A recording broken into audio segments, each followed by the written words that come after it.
we're in the middle of a raging bull run, right? Now, it's not as good as it has been in previous cycles. It's not as strong as it has been in previous cycles, but we are actually in the middle of a bull run. And the one thing that might just happen is it might just finish before most people realize it. And this is not the first time that this has happened. If you look at the last bull run, most people did not think it was over when it was over because they hadn't experienced the massive gains that they had seen other people experience before.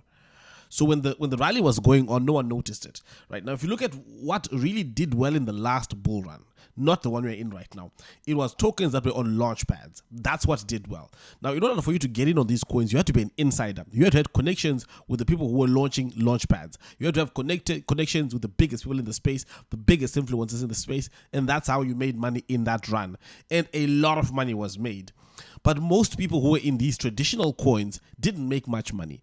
And hence, when the bull run ended, they kept thinking that, well, the alt season is coming, the blue chip season is coming, the Bitcoin is going to pump harder. Because remember, Bitcoin pumped up to 69,000. And the previous all-time high was 20,000. So Bitcoin did roughly a 3.5x.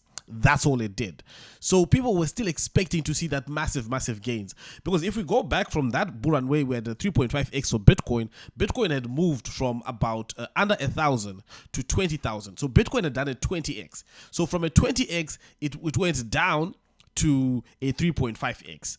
So it's possible that most people can be passed by the bull run without noticing it. I think it's very, very important that people mark this, that you can be missed by the bull run without knowing it. Now, what's happening in this bull run? Now, this bull run is not as much insider connected as it was before, because every bull run, you have a new cycle, you've got new theories, you've got new things that pump. So this particular one that we're in is simply based on luck. Right? It's really a meme coin led bull run where if you pick the right meme coin, it's going to explode really, really fast.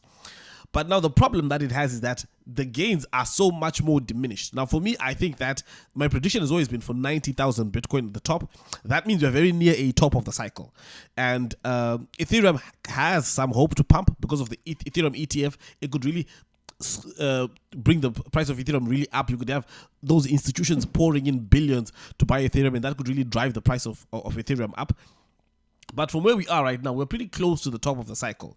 Now, this cycle, we've got meme coins that are pumping. But one thing that I also noticed is that with the meme coins, what I noticed with the meme coins is that they are not pumping as hard as they used to before.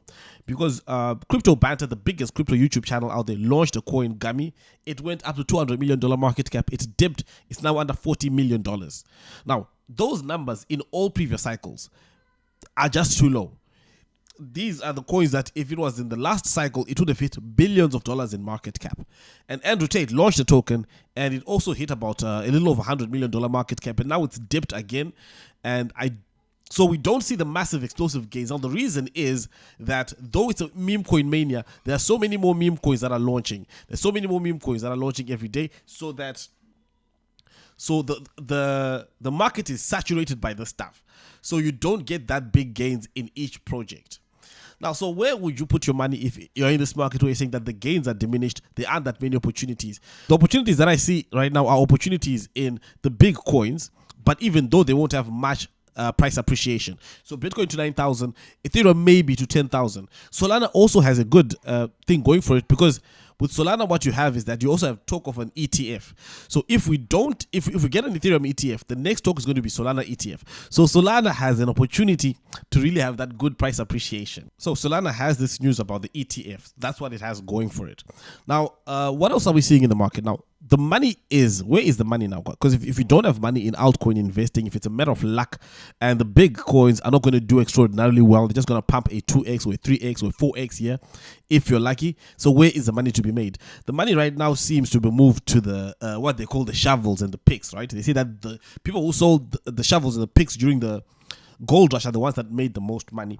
I think that's where the money is going to be as well in this case. So what do I mean by that? The people who are making money right now are influencers who are driving people to exchanges. So influencers are making money, exchanges are making money as well because they drive people there, and those are the other people who are making money, obviously liquidity providers who have big position. If you're providing millions of dollars of liquidity, you're earning those trading fees, you're making good money.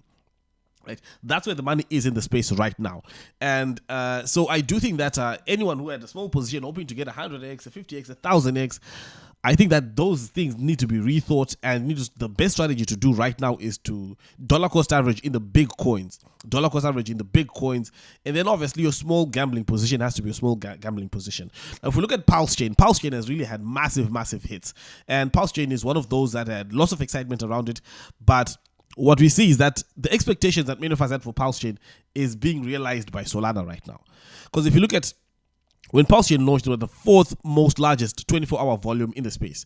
And right now, the 24-hour trading volume on Pulse Chain is $11 million. On Solana, it's $1.4 billion. So the altcoin season is largely been dominated by Solana. And Solana has got advantages of having these big institutions who are in on it already. And it's most likely going to be the next coin after Ethereum to get an ETF.